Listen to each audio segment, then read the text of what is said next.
Coronavirus, the facts, part 2. My fourth point is this. The danger comparison between coronavirus and other risks that we take, the comparison is ridiculous. Someone may say, oh, but all you've said so far makes us think that you don't believe that the virus is very dangerous. The virus is dangerous. Of course it is dangerous. I'm not denying that. But my question is now, how dangerous is the virus? The world population currently is 7.8 billion people. 1 billion is 1,000 million. So it's 7.8 billion people. Coronavirus deaths out of the world population so far are 371,000. What is the percentage of deaths in the world by coronavirus? What is the percentage of people that have died? Let me give you the percentage. 0.0000047%. That is 47 ten-thousandths of 1%. Divide 1% into 10,000 and 47 of those 10,000s of 1%. Or if you prefer it this way, it's easier to understand. One person in every 22,478 has died of corona. 1 in every 22,000. How risky is that? 1 in 22,000 compared with other things that we do. Well, how many people die in car accidents? We've all travelled in a car. We probably do it almost every day, apart from in lockdown. Well, 1 in every 240 people die in a car accident in the United Kingdom. Not 1 in every 22,000, 1 in every 240. You're 93 times more at risk of dying in your car than you are of getting and dying of coronavirus. Shall we close the country down and ban cars? Because it's 93 times more dangerous than corona? Maybe not. Well, you're 93 times more at risk getting into your car than you are of dying of coronavirus. That's a fact. What about going out for a walk? I like walking. Walking's a great hobby and a great sport. How many people die when they're walking? 1 in every 649 people die walking. Walking is 34 times more dangerous than death by corona.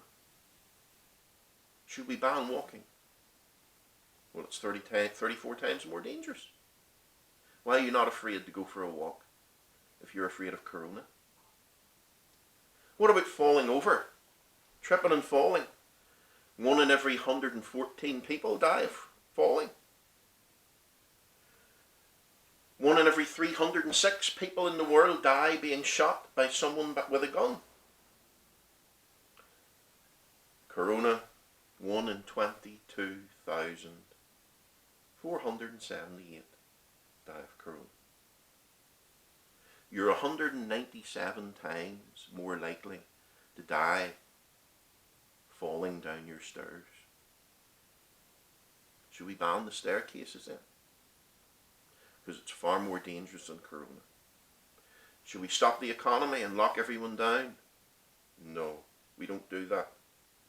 We're not going to sit in our settees for the rest of our lives. Sure we're not. And we're not going to ban walking. Listen, the point of me saying this is this.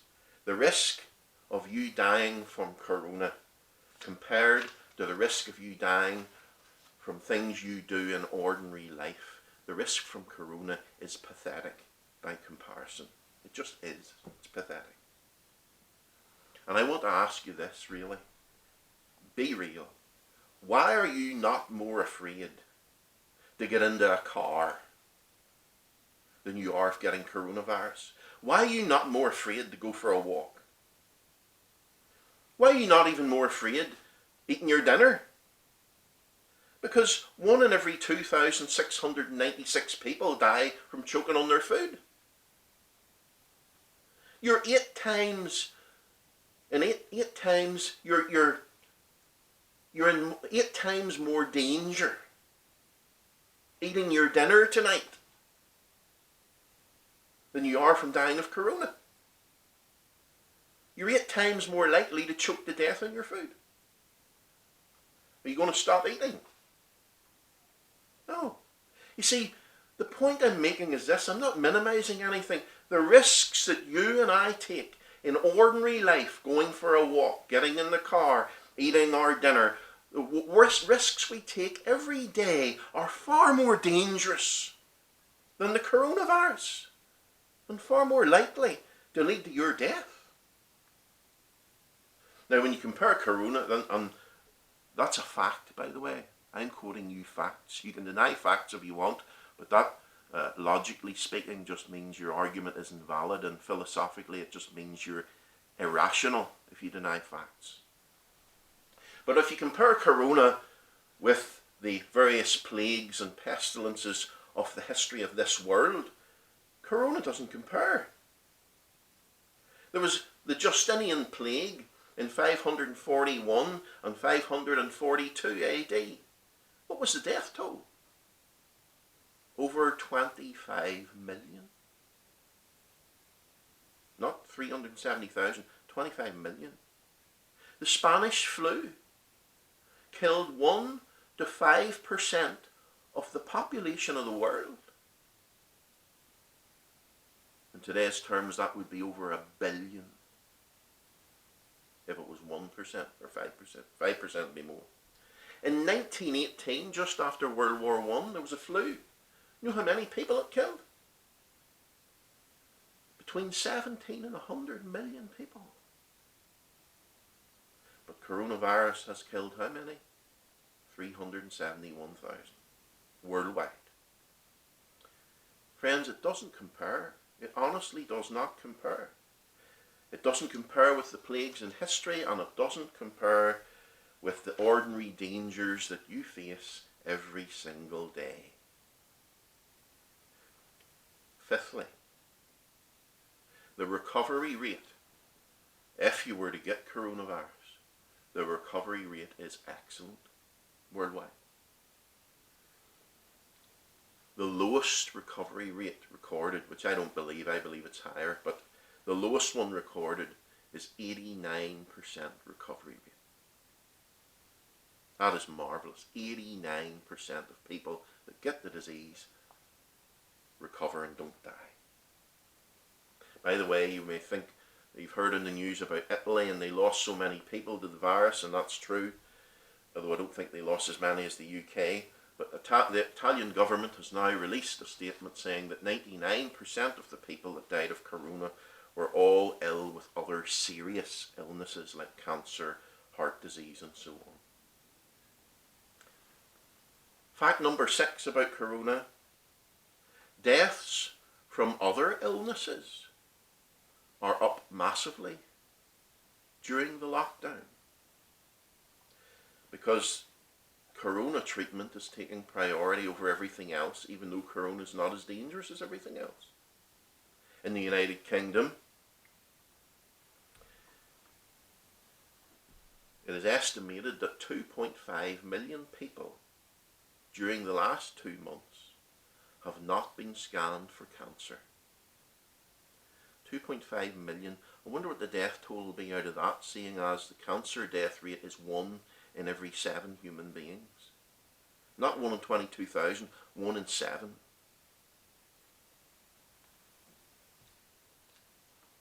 Reported heart attacks in the United Kingdom is down 38%. So whatever's happening to people at home, they're not reporting it, they're not going to the hospital. And suicides during the last 2 to 3 months have doubled. I know a mother here in Northern Ireland who has a son who has cancer. And he was being treated for cancer. But now he has been sent home over the lockdown. He's been told to just stay in bed during the whole lockdown, and he has received no treatment for cancer during the whole lockdown. A disease that kills 1 in every 7, no treatment. The young fella said these words: "The whole country may be in lockdown, but cancer is not." The 7th fact I want to give you, and this is the last fact, is this: what is important? What is important? We have learned during the lockdown in the United Kingdom, we have learned from our weak snowflake government that certain things are essential and important, and other things are not essential and not important. We have learned from our weak snowflake government, including the useless Stormont here in Northern Ireland, we have learned that it is essential and important in the UK that 15,000 people have flown into London every single day of the lockdown from all over the world, including China. 15,000 have flown in every day, none of them being checked from coronavirus. While it is not important or non-essential that citizens of the United Kingdom have their freedoms and their rights taken away. We have learned from our government that wine shops and buying cigarettes in shops, as long as you stay 2 meters apart, is absolutely essential.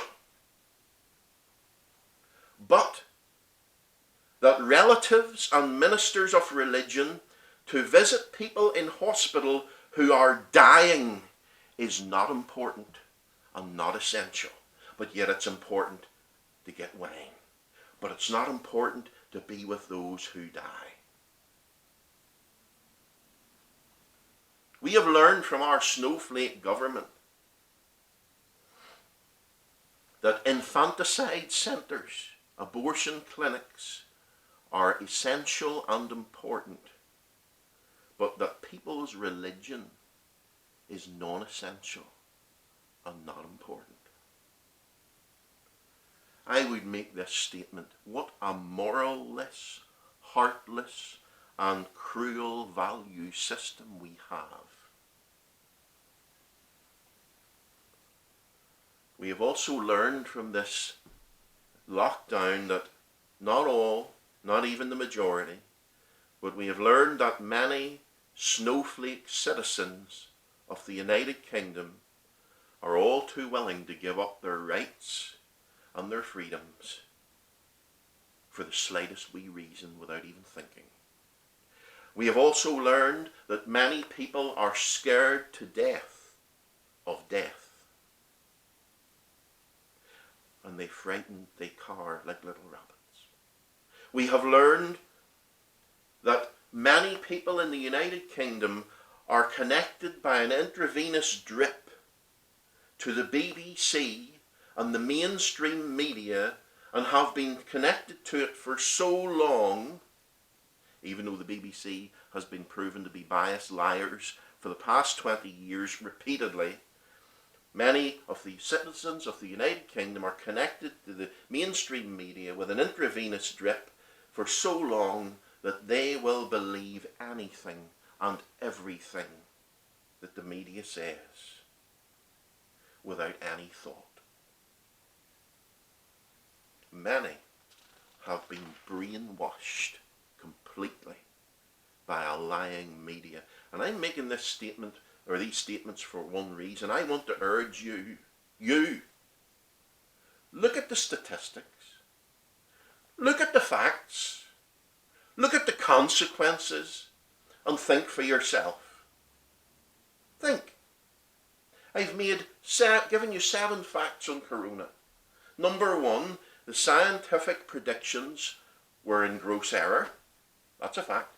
Number two, the lockdown was a primitive, fear-motivated failure.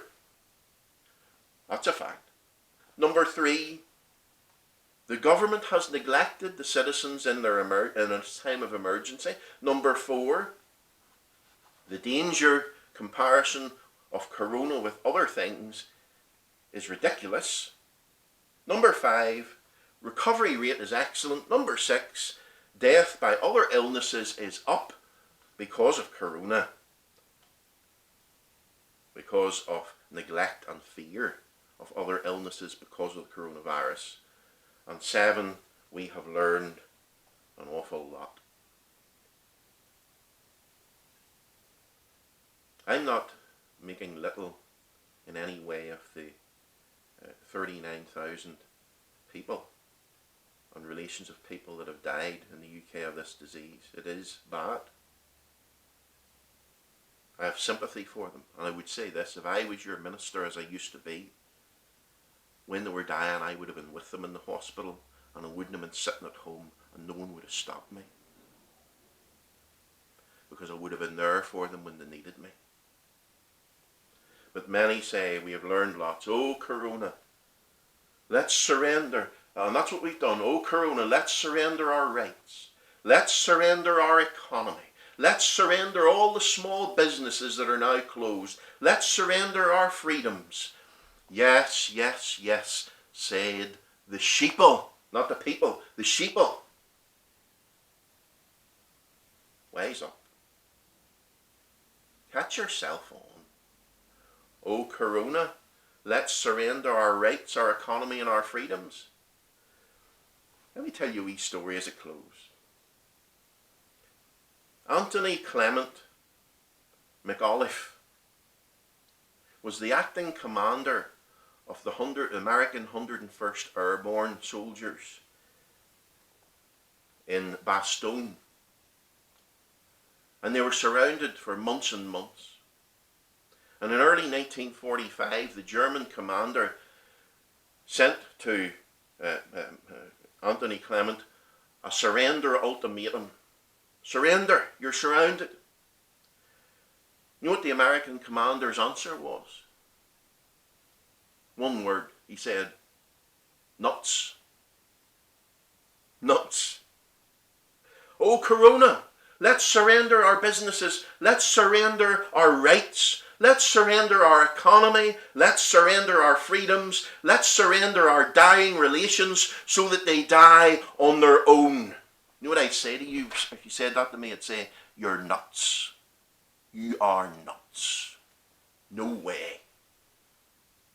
All life involves risk.